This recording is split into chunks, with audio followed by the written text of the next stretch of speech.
Olá, tudo bem? Como você está nesse dia, né? Se você está escutando na data que saiu o programa, tá um super calor aqui no mês de maio, hein? Cadê o nosso frio, gente?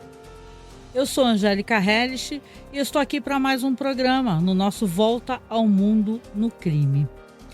E dessa vez aqui eu faço um convite para você para vir comigo conhecer um crime que aconteceu num lugar chamado Nova Zelândia. Né? Quando você escuta Nova Zelândia, o que vem à cabeça?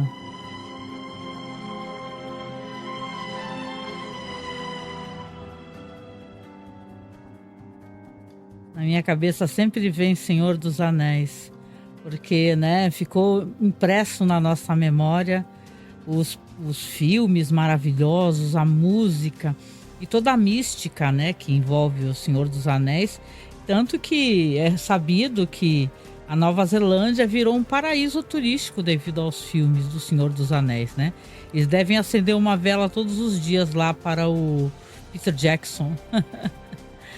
Pois é, então hoje eu venho trazer esse caso aqui, que é um caso que, apesar de eu estar aqui brincando, é um caso tristíssimo, que é de uma mulher chamada Annette Bauer. Por que eu chamo, né, pelo nome dela? Porque ela é a vítima. O assassino é o marido, é o Colin Bauer, né?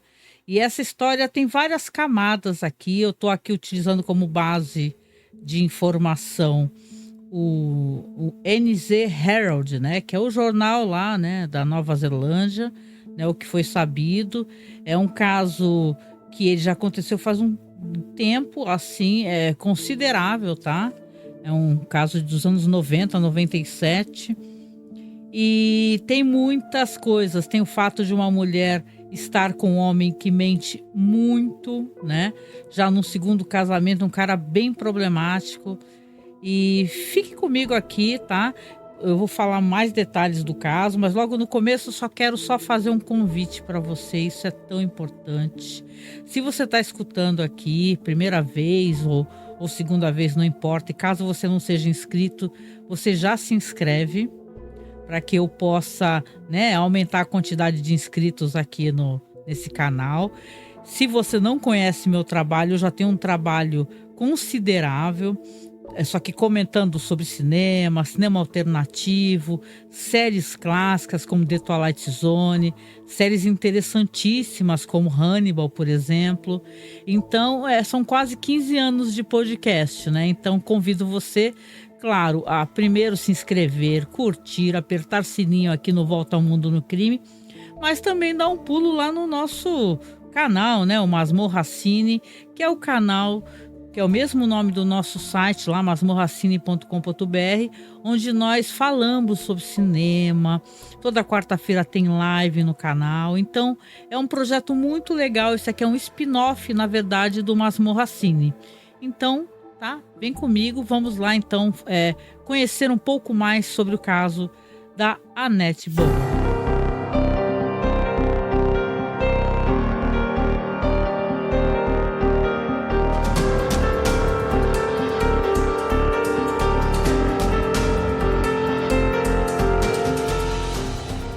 O Dr. Colin Bauer desembarcou no aeroporto de Dunedin.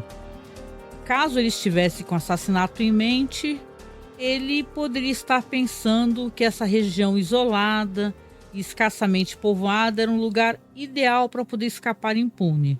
Será? Pouco depois que ele chegou da África do Sul, em 97, ele leu sobre o caso David Ben. E aqui fica um parênteses, é um caso muito interessante de incompetência policial fortíssima. Então, peça para mim nos comentários aí que depois eu posso tentar abordar. No caso, ele leu aí sobre os crimes do David Ben e ele concluiu que a polícia da Nova Zelândia não era nada boa em investigar crimes complicados. E poucas mortes seriam tão complicadas quanto a da sua esposa, que morreu aos 47 anos. A cidade de Dunedin pode se vangloriar de um verniz de uma gentileza sulista, mas é precisamente essa respeitabilidade implacável da classe média branca e o cenário de igrejas de estilo góticos e edifícios universitários eduardianos que lhe dão essa impressão quase perturbadora de criar um cenário perfeito para uma história de terror do Stephen King. O assassinato de Annette Bauer esteve mais próximo da ficção sensacionalista do que do reino do comum. Uma esposa insegura pode até contemplar a ideia de que o seu marido pode deixá-la por uma outra mulher. Algumas até vivem sob a ameaça de que o marido violento possa sacar uma arma, ou até mesmo, lhes apertar a garganta, ou terminar o casamento com uma fúria sangrenta. Mas a ideia de que um profissional, nada menos do que um psiquiatra, envenenaria sua esposa lenta e dolorosamente para evitar o estigma social, entre aspas, e a perda financeira por trocá-la por sua amante, era tão assustador em Dunedin como também no sul. Talvez a reação local tenha sido melhor resumida pelo colega psiquiatra de Dunedin e chefe da associação médica, Dr. John Adams. Isso é lamentável para Dunedin e lamentável para a psiquiatria. Você vê que o Dr. John Adams, aqui aspas para ele fala que é lamentável para a cidade e para a psiquiatria, não para a vítima, né? Duplamente infeliz, ao que parece, para duas mulheres que acabaram se casando com homens que tinham o mesmo nome, Colin David Bauer. Enquanto Colin Bauer definhava numa prisão em Dunedin, aguardando julgamento, o seu filho, com o mesmo nome, foi preso na África do Sul e acusado de estrangular até a morte a sua esposa. Sua mãe, Mariette Kruger, a primeira esposa de Bauer, é acusada de cúmplice por lhe dar um álibi e adulterar a cena do crime. Eles serão julgados na África do Sul no próximo ano. É uma matéria antiga, então o julgamento ainda não tinha acontecido. O jovem Bauer afirma que teve pouco contato com o pai quando era criança. As pessoas que conheceram Colin e Annette Bauer depois que eles chegaram de Dunedin em 1997 pensaram que eles tinham uma vida quase perfeita juntos. Depois de quase 2 décadas, o terceiro casamento de Bauer, parecia um sucesso retumbante. Certamente, as pessoas notaram carinho de um pelo outro. Um dos amigos sul-africanos mais próximos de Annette Bauer lembra-se de que o seu rosto se iluminava quando ele entrava na sala e a sua voz se elevava quando ele lhe telefonava. Annette Bauer nunca reclamou do marido, mas sempre pareceu muito orgulhosa dele. Depois de trabalhar como psiquiatra em Invercargill, Bauer assumiu um cargo clínico em Healthcare Otago, chegando a chefe de departamento. O seu salário anual era cerca de $100 mil. Ele também era professor sênior em meio período na Universidade de Otago, onde liderou de forma memorável uma discussão em classe sobre o uso de drogas para baixar o açúcar no sangue para cometer o assassinato perfeito. Se atente a essa defesa dele de discussão, porque tem relação total com o caso. Annette Bauer, sua esposa, era uma fisioterapeuta que havia conhecido ele em uma reunião do Mensa, em Pretória. Dedicou-se aos seus 2 filhos adolescentes bonitos e talentosos. O filho, Greg Bauer, era líder de classe da Bayfield High School, uma popular escola secundária estadual. Anthea, a filha, era uma pianista e violoncelista talentosa. Quando moravam na África do Sul, os Bauer eram pessoas muito importantes, eram pessoas conhecidas por sua lealdade, honestidade, integridade, sua disposição em ajudar os outros, sempre foi lembrado. E também eles aconselhavam famílias de usuários de drogas e álcool. A sua vida familiar, a sua família em si, era descrita como modelo. Na Nova Zelândia, os Bauers viviam em uma graciosa casa de 320 mil, nas encostas com vista para o oceano e as extensas areias douradas de St. Clair Beach, onde Annette Bauer passeava regularmente com Cinnamon, o seu Bull Terrier inglês. A prefeita de Dunedin, Suki Turner, compartilhava o mesmo espaço próximo à casa dos Bauer, mas falou que só conheceu Annette em um evento universitário. Mal sabia que a casa dela estava lá, que ela morava bem ali, quase à vista. Os Bauer também possuíam uma apólice de seguro de vida, 262 mil, algo que a coroa pintou como um dos motivos para matar. Amigos dizem que a Annette Bauer adorava Danedin. Adorava a casa com seu interior verde-limão e verde-menta. E como muitos sul-africanos, ela estava muito feliz por ter escapado da sua terra natal, que ela considerava dominada pelo crime. Claro, eles tinham uma vida muito privilegiada. Annette Bauer encontrava tempo para relaxar fazendo quebra-cabeças, fazia suas tarefas conjugais e maternais, fazia palavras cruzadas, tricô, fazia vários trabalhos manuais e era uma leitora ávida. Adorava mistérios de assassinato. Era o gênero favorito dela. À noite ela ia nas aulas de informática para poder ajudar o marido, que na época tinha 51 anos. Fazendo as aulas, ela queria poder inserir os resultados da sua pesquisa em um dos computadores da família, que ficava localizado na biblioteca cheia de livros. Na verdade, nem tudo era o que parecia. Por trás da aparência de um casamento feliz, de uma carreira de sucesso, estava um homem que não apenas levava uma vida dupla, mas que, mesmo antes de matar a esposa, habitualmente ele inventava episódios significativos daquilo que só pode ser descrito como seu suposto passado. Ele mentia muito. Ele alegou falsamente ter sido membro do Congresso Nacional Africano e também havia sido preso político, que se encontrava na Nova Zelândia por ter sido um homem corajoso, com um passado político fortíssimo e muito contra o apartheid. Ele disse que já havia sido preso e torturado.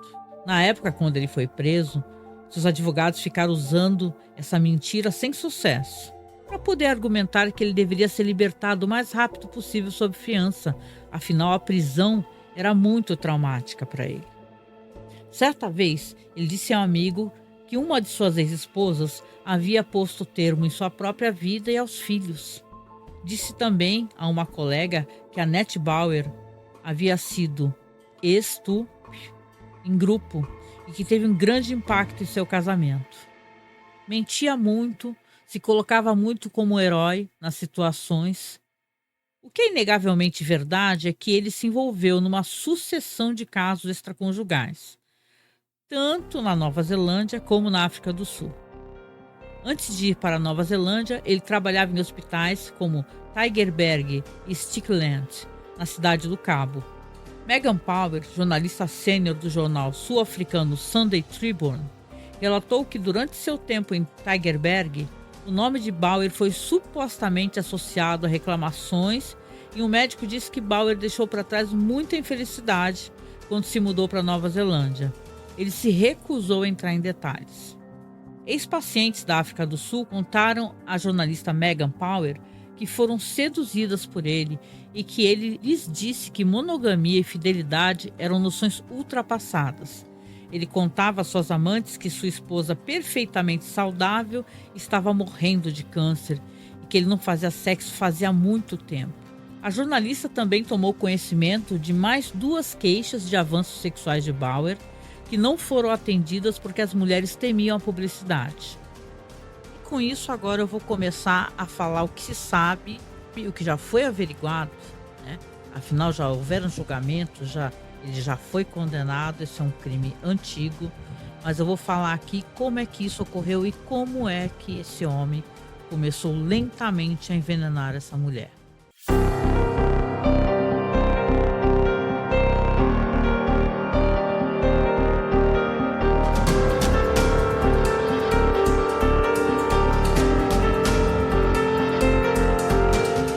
Precisaria envenenar a sua mulher de uma maneira que não deixasse suspeitas. Não queria que fossem feitas muitas perguntas. Portanto, ele forjou um plano muito cuidadoso e calculado para administrar drogas durante um período de semanas. Iriam criar sintomas exatos de um tumor.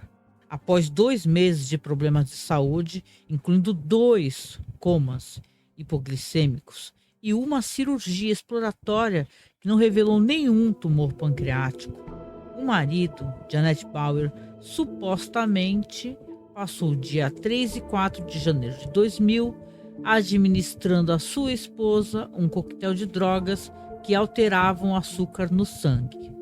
Aqui você se recorda que ele palestrou falando que podia ser um crime que nunca ia deixar rastro, né? Se alterasse, como o açúcar no sangue estava, vamos supor que ia forjar a pessoa a ter diabetes.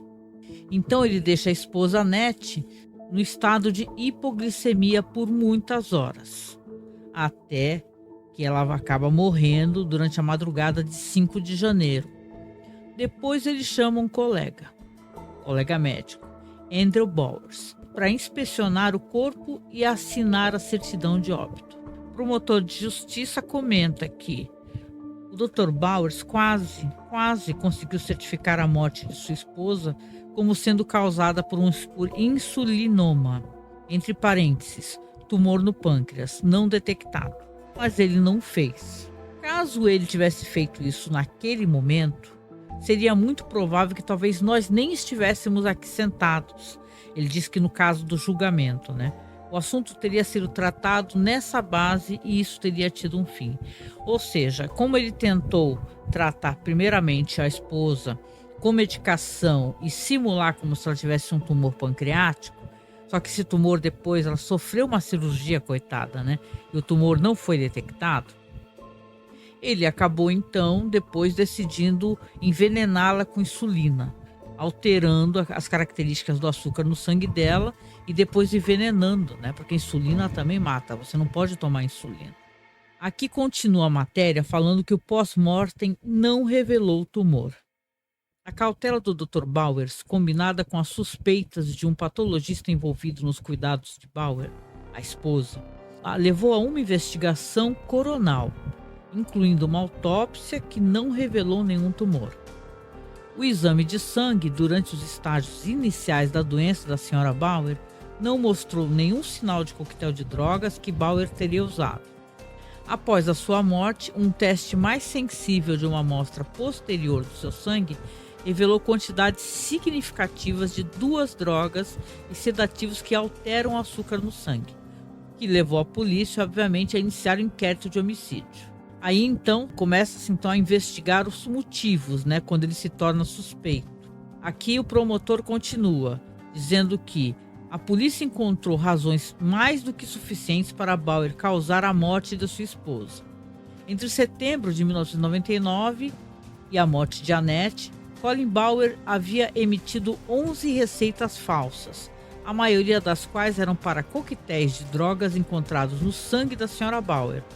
O primeiro com medicamentos que alteram açúcar no sangue, como eu já falei, ocorrido 4 dias antes do primeiro coma hipoglicêmico dela, e do dia anterior à sua morte também, foi com insulina.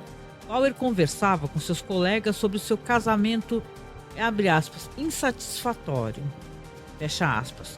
Ele tinha um caso prolongado com uma enfermeira no hospital Invercargill.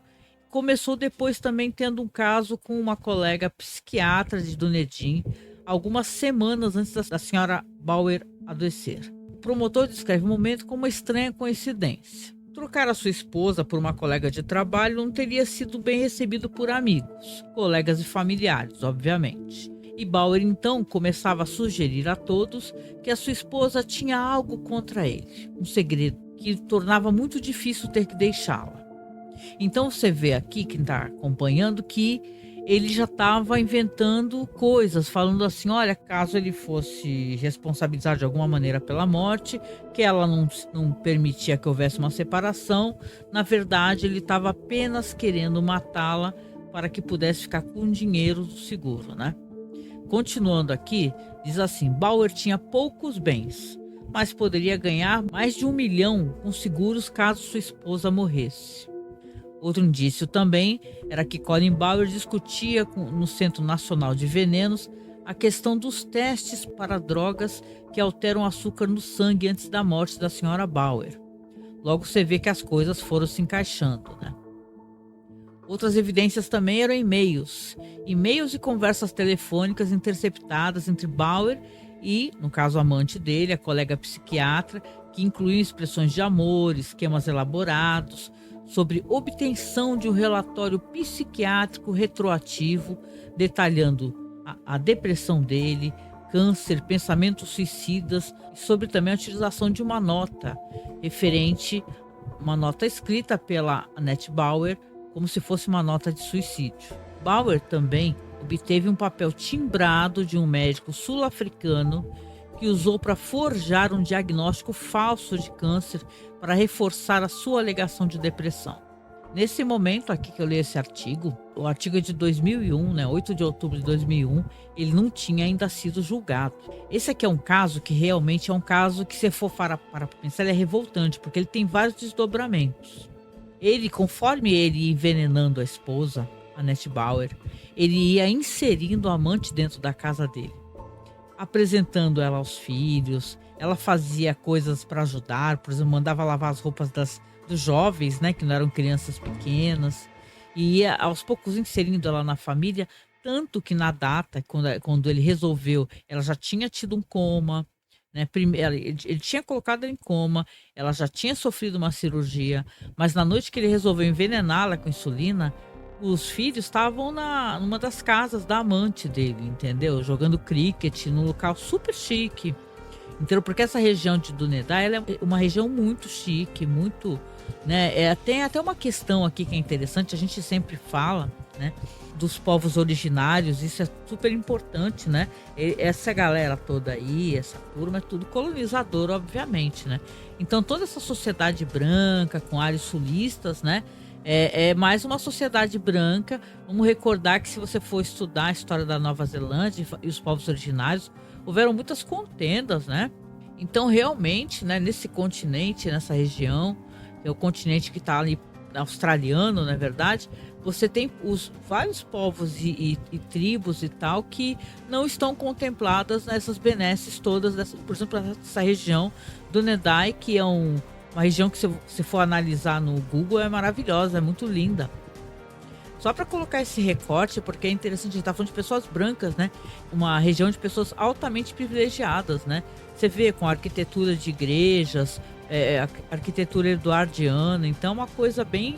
Ali existe uma certa segregação, e como em todos os países, né? Onde tem pessoas mudando para lá, né? E tomando espaço de terra, etc., também existe um sofrimento muito grande dos povos originários. Então, seria legal, né, a gente até estudar um pouco isso, principalmente se você for assistir, fica uma recomendação, já que eu sou num podcast de cinema, né, é um filme chamado Onde Sonham as Formigas Verdes, né, é um filme que conta a história de uma tribo que está perdendo o contato com coisas culturais e religiosas, e eles acreditam que as formigas, que uma empresa lá que está explorando, está cavando para poder extrair, né?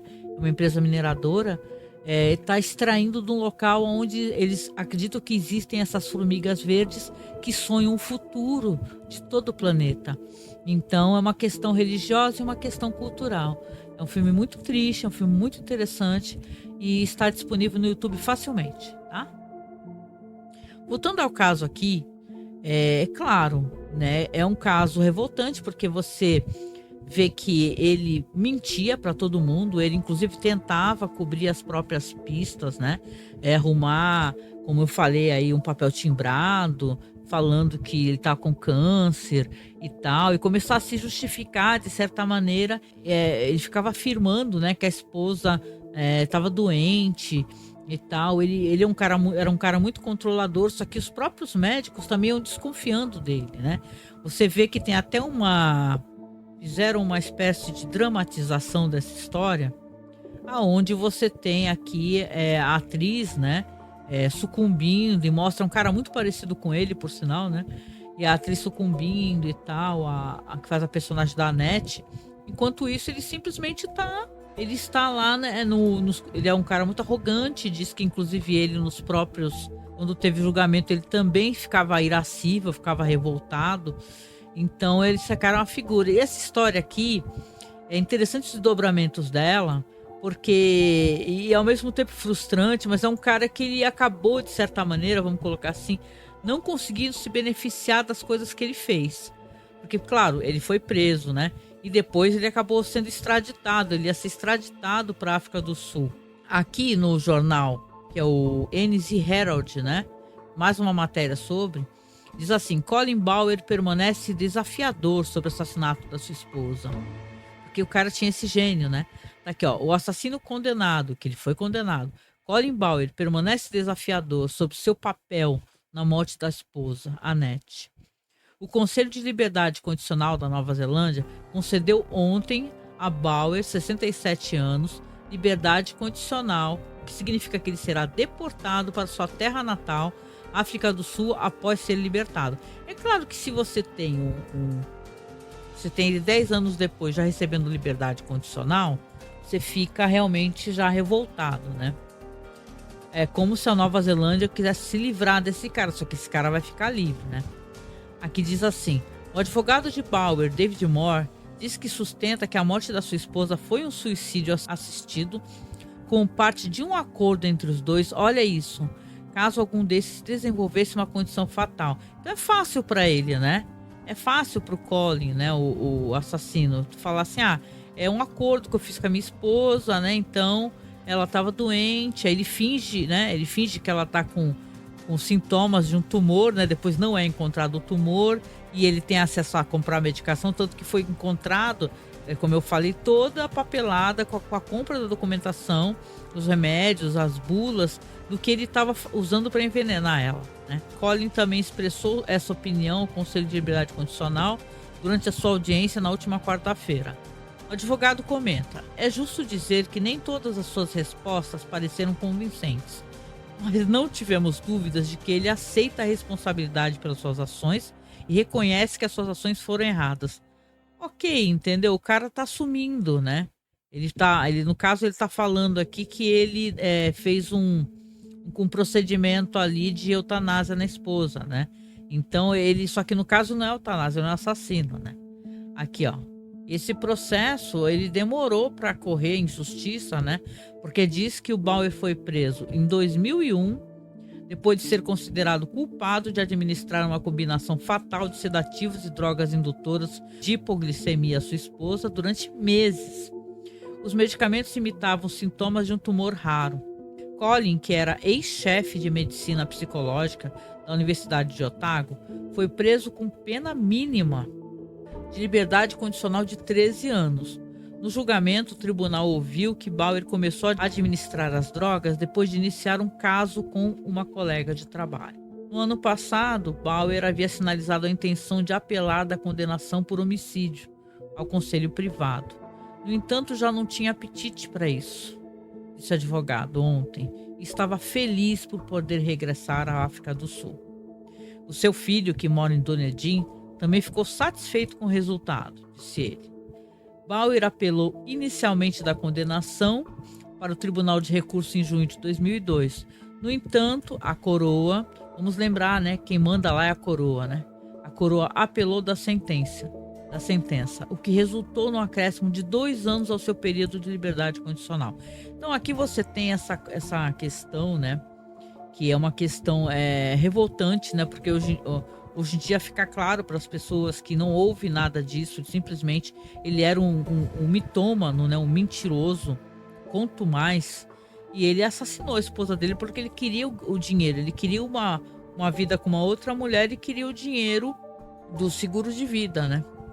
O plot twist dessa história aqui é que esse cara, esse Colin, ele morreu. O que aconteceu? E assim, a gente não deve tripudiar da morte das pessoas, mas esse é um cara tão canalha que quando ele ia ter a vida dele lá na África do Sul, né, depois de ter matado a esposa, não sei, não ficou claro para mim se ele teve acesso ao dinheiro, muito que provavelmente, né? Mas aqui diz assim, ó, psiquiatra que envenenou a esposa para ficar com o amante morreu após ser deportado. Aqui diz a matéria de 3 de novembro de 2021. Um psiquiatra que envenenou lentamente a sua esposa e depois construiu uma elaborada teia de mentiras para encobrir os seus rastros, morreu pouco depois da sua deportação na Nova Zelândia para a África do Sul. A esposa de Colin Bauer, aqui vai contar o caso, né, novamente, né? Ela faleceu aos 47 anos, 5 de janeiro de 2000. E ele se opôs à autópsia, né? Eu sei que eu não comentei sobre isso, mas ele acabou se opondo, né? E falou que ela tinha que ser enterrada até 48 horas porque ela era judia. Ele não queria que fizesse nenhuma. Essas coisas todas também somaram para ele ser uma peça, assim, né? O comportamento dele para ele acabar sendo uma pessoa da qual estavam desconfiando que ele tinha feito alguma coisa contra ela, né? Então, esse aqui é um caso que eu achei interessante contar, porque, primeiramente, se você vai procurar na Nova Zelândia casos de envenenamento, acredite se quiser, tem alguns notórios. Tem uma mulher que envenenou uma quantidade significativa de sachês, né? Uma comida lá que o pessoal come. É um caso bem triste, mas tem poucos casos de envenenamento. Esse caso aqui, ele ficou muito conhecido. Esse caso aqui desse cara, na verdade, o Colin Bauer, não, que é o caso da Annette Bauer, né? E é um caso de muita crueldade, porque você vê que a irmã dela, né, a Brenda Ruddock, né, ela afirmava que ele ficava falando para as pessoas, o Colin, que deve ser super fácil cometer um assassinato perfeito na Nova Zelândia, porque a polícia é muito incompetente. Então, além de tudo, era um cara arrogante, que se achava superior às pessoas, muito mais esperto, né? E deu no que deu, né? Ele acabou se dando muito mal no final. Tudo bem, ele não pagou o preço, né? O certo é o cara teria que ter ficado vivo e preso mesmo, né? Ou ter feito alguma... Porque as prisões, elas não reabilitam ninguém, né? Então esse cara, ele acabou saindo do mesmo jeito que entrou, não é verdade? Então, tá aqui, então, cenas aqui, imagens e tal, como vocês estão vendo do filho, e algumas imagens que eu deixei rolando aqui no fundo. Mas eu acho interessante, né, que para ele, no final, se ele não morre, né, que diz que ele passou mal e morreu, né, ele disse que ele tinha uma doença renal, ele tinha uma doença renal crônica. No final, quem tinha doença crônica era ele, né, então é quase uma justiça poética, né, pelo que ele fez com a esposa. E aí ele acabou piorando, e quando ele foi ser deportado, ele acabou falecendo, né? Então essa é a história aqui da Annette Bauer, né, que infelizmente faleceu devido a questões de seguro de vida, né, que é um caso que ocorreu na Nova Zelândia. Me lembra um pouco, eu gostaria até de perguntar para você que está aqui acompanhando, né? Se você está acompanhando, aliás, me marca no Facebook ou no Twitter, porque eu gosto de saber se tem gente acompanhando mesmo, né? Ou comenta aqui embaixo nos comentários. Você lembra aquele caso do Sexto Sentido, aquele filme do M. Night Shyamalan? Que é um filme de 99, né, gente? Até meio que na época, né, desses acontecimentos aqui, que mostra, né, o Sexto Sentido é um filme onde tem uma criança que tem o Sexto Sentido, né, ela vê fantasmas, né? E tem o Bruce Willis, que faz um psicólogo, né? Se você nunca assistiu, não vou contar o spoiler, né? Mas faz um psicólogo e ele acaba explicando para o menino que esses fantasmas precisam de ajuda. Aí tem certo momento que ele resolve ajudar um fantasma de uma menina que pede ajuda para ele, que fala que quer mostrar uma coisa, que ele mostra uma coisa, uma caixa, né, com uma fita de vídeo pro pai, né? E aí o menino, ele vai lá na casa, pega a caixa, pega a fita VHS, dá pro pai. E ele tá tendo o velório, aquela espécie de festa, né, de encontro pós-velório, né, que tem nos Estados Unidos, eles fazem isso, né. E aí eles estão assistindo ali, o pai tá assistindo, coloca para assistir, e a menina gravava um teatro de bonecos, então ela acaba registrando, é por isso que ela queria tanto que ele mostrasse a fita VHS pro pai, né, o fantasma da menina. Ele acaba mostrando o que ela estava sendo envenenada, né? Ela estava colocando veneno para rato. Aos poucos ela envenenou muito lentamente. Então eu acho isso daí de uma crueldade, é uma maneira de matar, né? Até pergunta a sua opinião, porque assim, a pessoa, claro que todo assassinato é, né, absurdo e, né, vida humana não tem preço, né? A gente deveria, mil vezes separar da pessoa em vez de fazer coisas assim. Tem tantos casos de violência devido a pessoa querer romper, ou questões de seguro de vida, sabe? A pessoa tem que estar muito alerta, né? Com questões financeiras, que é sempre o que leva à morte, infelizmente, né? E é claro, no caso dele, então, uma arrogância dele achar que não ia ser descoberto, né? Esse marido da Annette. E aqui, no filme do Shyamalan, você vê que o pai descobre, né? E tá a mãe lá de vermelho. E até o Shyamalan é um cara assim que ele não é nada discreto, né? No que ele quer mostrar. E é interessante, na época eu gostei bastante, eu gosto ainda, na verdade, que é assim, ele pega e coloca a mãe, que é envenenadora, de vermelho. Então ela é a única pessoa na festa de vermelho. E tinha todas essas coisas no filme também, que quando uma coisa fantasmagórica ou perigosa fosse acontecer, a cor vermelha ficava evidente. Então é assim, interessante, né? A gente se põe a analisar, porque também a gente falar sobre um crime, a gente não tenta racionalizar, né? De maneira nenhuma, e é uma história muito triste. Eu vejo essa história como uma história triste. Me chamou a atenção, claro que tem vários crimes, a gente escolhe, né? Pra poder comentar. Esse caso, porque o cara era um cara que não precisava disso. O cara tinha um bom trabalho, um bom emprego. O cara era tipo chefe da, sei lá, psiquiatria de um hospital. Então o cara era respeitado. O cara começou uma nova vida. Ele podia continuar tendo amante, né? Se fosse o caso, na verdade, continuar, sei lá, ficando com a esposa ou qualquer hora se divorciar dela e tal. Mas ele escolheu matar ela lentamente, sabe? Inclusive fingir, fazer sintomas como se ela tivesse um tumor. Aí ela foi obrigada a se submeter a uma cirurgia, gente. Então, isso é horrível, né? Isso é uma coisa horrorosa. E lamento profundamente, assim, casos de feminicídio, né? E casos de assassinatos lentos de envenenadores são coisas horrorosas, né?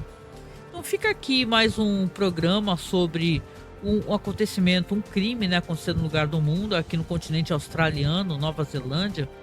Espero que você tenha gostado e, poxa, se inscreve aqui no canal, né? Fica aqui então novamente o pedido da inscrição, a sua inscrição, o seu comentário, tá? Vamos combinar aqui. E por favor, também isso é super importante, não posso esquecer, o seu apoio financeiro. Por quê, né? Eu tenho que passar o chapéu, né? Nós pagamos, né, para manter os nossos podcasts, nossos programas no ar. Recentemente eu tive um problema muito sério, eu perdi um HD de 2 TB por problemas mesmo de velhice, né? Um HD muito antigo, tinha muito backup. Então backup é fundamental para manter o nosso podcast existindo, manter o nosso site, para nós comprarmos equipamento, microfone, para nós fazermos as nossas lives, né? Toda quarta-feira a gente faz live. Estamos melhorando o espaço da live para ele ficar bonito. Assista a nossa última live. Vai lá no Masmorracine, né? Só procurar aí no YouTube Masmorracine. Assiste a nossa última live antes dessa. Então eu preciso que você, por favor, nos apoie financeiramente, né? Seria importante um apoio mensal vindo da sua parte. Não pesaria para você e também nos ajudaria, que é um valor irrisório. A gente sempre pede acima de R$10. 10, 20 reais. Então, se você puder, se você está gostando, você está achando que está legal, por favor, apoie meu projeto lá no Apoia-se. O link vai ficar logo aí abaixo. Ou então você pode mandar um Pix também, tá? O Pix eu até prefiro, acredito, se quiser, porque não tem desconto, né? E essas plataformas de apoio, óbvio, né? Elas fazem desconto, tá? O Pix que eu uso, né? Da conta que eu uso para fazer as coisas do site é apoiomasmorra@gmail.com, tá? apoiomasmorra@gmail.com. Nos apoie. Muito, muito obrigada por você estar junto comigo em mais um programa. Da outra vez eu soltei um programa vintage, né? Coloquei até no canal do Masmorracine, mas agora vai ficar aqui exclusivo aqui no canal do Volta ao Mundo no Crime. Então se inscreve, tá? Que é importante, tá? E se você quiser escutar a versão em podcast, também pode. É só você escrever no Spotify Volta ao Mundo no Crime, ou eu deixo o link logo abaixo aí para você escutar no Spotify, Amazon Music, qualquer aplicativo de podcast que você goste de usar, Podcast Addict, não importa. É só você procurar pelo nome Volta ao Mundo no Crime. Grande abraço para você, se cuida, tá? Se hidrata e a gente se encontra logo mais. Beijão.